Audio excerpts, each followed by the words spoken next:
Hello dear students, welcome back to the study cure YouTube channel. तो पिछले lectures में हमने देखा था लाइट के बारे में और इसमें हम चर्चा कर रहे थे रिफ्लेक्शन के बारे में। पिछले सेशन में हमने देखा कि लॉ ऑफ रिफ्लेक्शन क्या होता है, जिसमें हमने दो नियम के बारे में चर्चा की थी। पहला नियम यह था कि आपतित किरण, परावर्तित किरण तथा आपतन बिंदु पर खींचा गया अभिलंब तीनों एक ही तल में होते हैं या सभी एक ही तल में होते हैं, यानी incident rays, reflected rays and normal on the जो पॉइंट था कौन सा, incidence point, point of incident, यानी incident rays, reflected rays and normal at the point of incidence all lies at a same plane. और वह plane कौन था? Mirror का प्लेन था। दूसरा नियम यह कह रहा था कि angle of incidence is always equal to angle of reflection, यानी परावर्तन कोण जो होगा वह हमेशा आपतन कोण के बराबर होगा। जिसमें हमने देखा था कि अगर ये हमारा प्लेन है कोई और इस पर पेंट किया गया है, मेनली सिल्वर से कोटिंग की गई होती है, फिर यहाँ से अगर कोई लाइट इंसिडेंट हो रहा है तो इसको बोला गया था आपतित किरण या इंसिडेंट रेज। जिस पॉइंट पे गिर रहा था that is point of incidence, और जहाँ से इसी पर हमने नॉर्मल डाला था, नॉर्मल यानी अभिलंब जो कि सरफेस से 90 डिग्री का एंगल बनाता है। इस एंगल इसको बोला गया नॉर्मल, नॉर्मल या अभिलंब। फिर जितना एंगल यहाँ से बन रहा था इंसिडेंस एंगल, उतना ही एंगल हमारा रिफ्लेक्शन में भी बनेगा। ठीक इतना ही एंगल हमारा इधर बनेगा, और ये बोला गया था रिफ्लेक्टेड रेज, यानी परावर्तन कोण, परावर्तित किरण हो गया।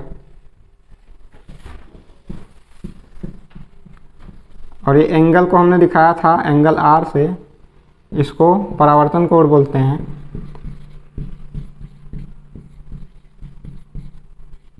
यानी एंगल ऑफ रिफ्लेक्शन। फिर इस एंगल को हमने नाम दिया था एंगल आई। ये एंगल कौन सा कहलाता था? इस एंगल को बोलते थे angle of incidence,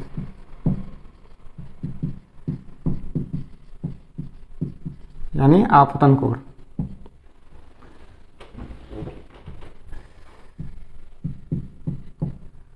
second law में हमने ये देखा था कि एंगल आर जो होता है वो ऑलवेज इक्वल टू एंगल आई, यानी आपतन कोण के बराबर होता है कौन? परावर्तन कोण।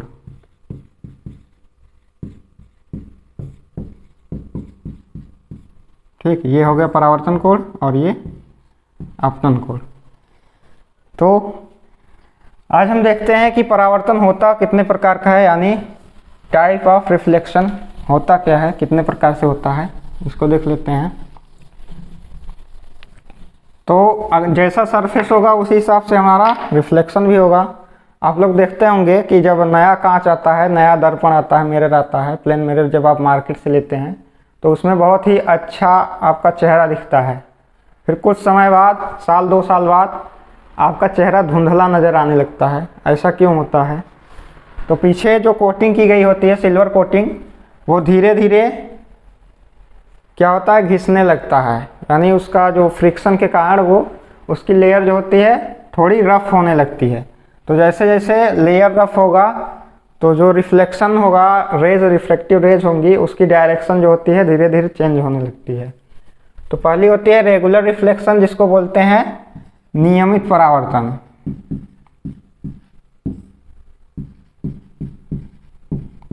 नियमित परावर्तन क्या हो जाएगा? जब नया नया दर्पण लेंगे तो उसमें नियमित परावर्तन होता है, यानी जिसकी जो प्लेन सरफेस होती है वो बिल्कुल ही स्मूथ हो। यह सरफेस हो गया बिल्कुल ही स्मूथ हो, तो यहाँ पे रेगुलर रिफ्लेक्शन होता है। इसमें क्या होगा, in regular reflection of light the parallel beam of incident light is reflected as a parallel beam in only one direction. तो यहाँ से जो रिफ्लेक्ट होती है हमारी रेज, उसकी बीम इंसिडेंट बीम के जैसा ही एकदम पैरेलल में होता है। अगर ये हमारी इंसिडेंट रेज हो गई और यहाँ से रिफ्लेक्ट हो रहा है, तो जैसे ये होता है पैरेलल बीम में आएगा ऐसे, तो ठीक ऐसे ही पैरेलल ही यह रिफ्लेक्ट भी होगा। जैसे इंसिडेंट होगा वैसे ही हमारा रिफ्लेक्ट भी होगा। तो इसको बोला जाता है रेगुलर रिफ्लेक्शन। ये रेगुलर रिफ्लेक्शन हो जाता है, यानी नियमित परावर्तन में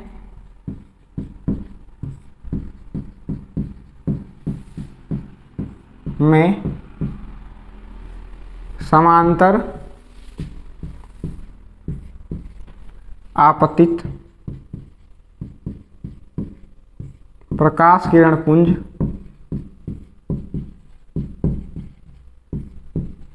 पुंज परावर्तित होने के बाद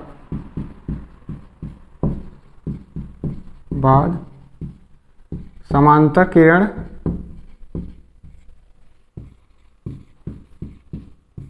पुंज का निर्माण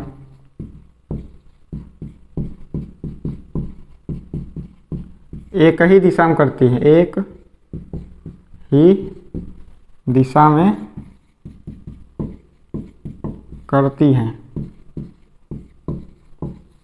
तो क्या होगा, ये एक डायरेक्शन से हमारी इंसिडेंस हो रही है यहाँ पे, तो ये पॉइंट ऑफ इंसिडेंस कई सारे हैं, और रिफ्लेक्शन के बाद क्या होगा, एक ही दिशा में जाएंगे, एक निर्धारित दिशा रहेगा, उसी दिशा में सभी प्रकाश किरण पुंज बीम ऑफ लाइट जो होगी, बीम का मतलब क्या है, मैनी नंबर्स ऑफ ग्रुप जो होता है, ग्रुप लाइट का, ये रेज का ग्रुप जो हो गया वो उसको बीम बोला जाता है ना। तो many rays of light raise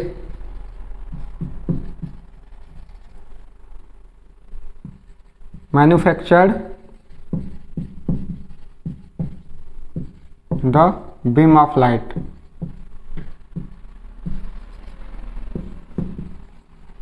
ये क्या हो जाएगा, बीम हो जाएगा।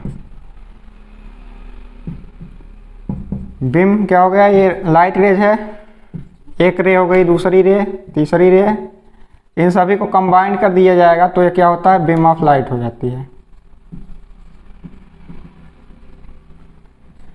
तो बीम यहाँ से आई, इंसिडेंस हो रही है, जैसे बीम यहाँ पे गिर रही है उसी प्रकार से एक ही दिशा में परावर्तित हो जाए तो उसको रेगुलर रिफ्रैक्शन या नियमित परावर्तन कहते हैं, नियमित परावर्तन। अब दूसरा देखते हैं हम, अनियमित परावर्तन क्या हो जाता है।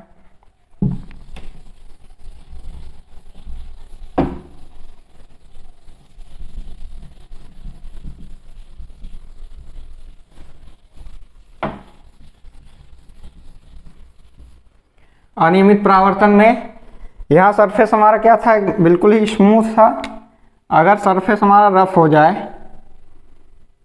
रफ का मतलब खुरदरा हो जाए, तब क्या होगा,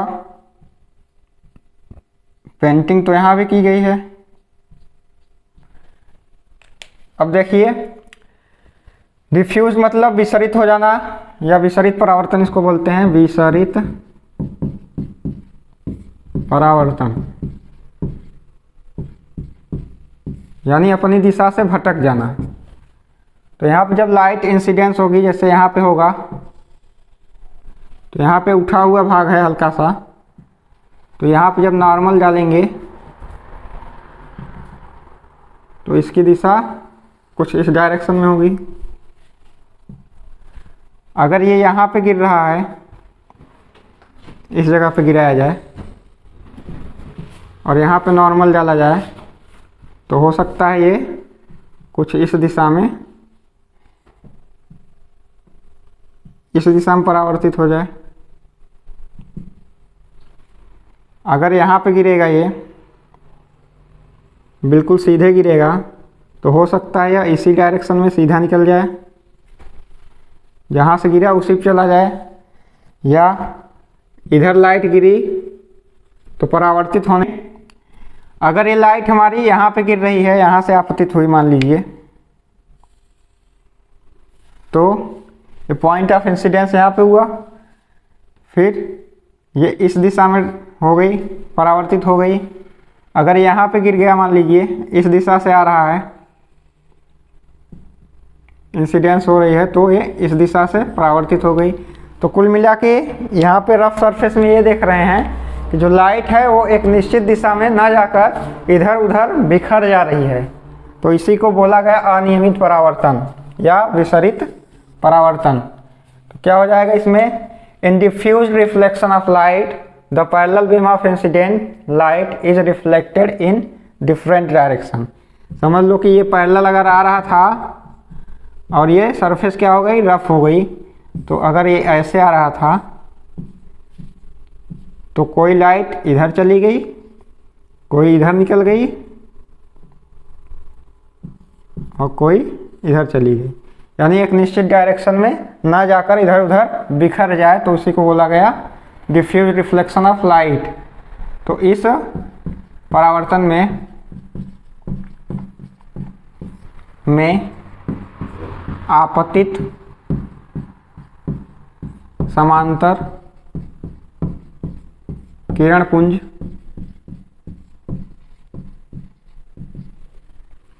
परावर्तन पश्चात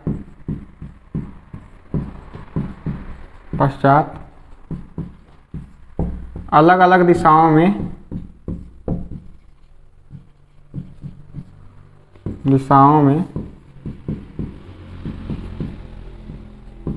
फैल जाते हैं।